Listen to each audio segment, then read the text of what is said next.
The Eastland is, in my estimation, in my belief, it's the blue-collar version of Titanic.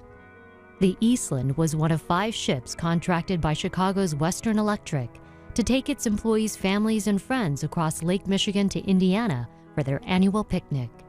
When they woke up the morning of the picnic on July 24th, 1915, it was gloomy, but that didn't bother them. They just poured on the boat. It only took about 15 minutes, and there were 2,500 people on this ship. Too many people, quite frankly. They were on all decks, massive amounts of weight and movement on that boat.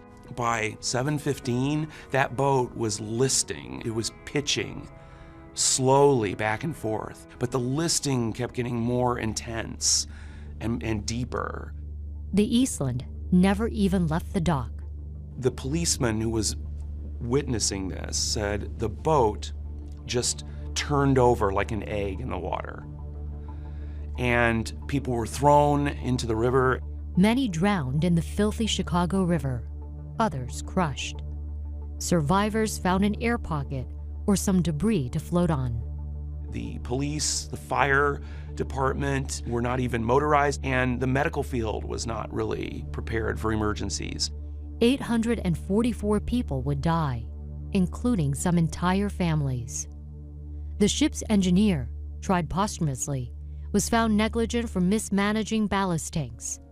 Many believe that it was what is known as metacentric height, which is the stability of a ship, was way off due to it being top-heavy, due to the concrete floors on the upper decks and all the lifeboats. But more than a century later, many have still never heard of the Eastland Disaster.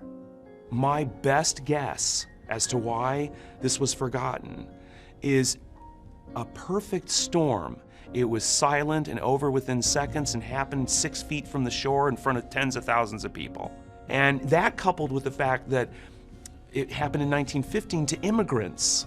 The Eastland was a sad, gritty, street-level disaster that is really difficult to romanticize.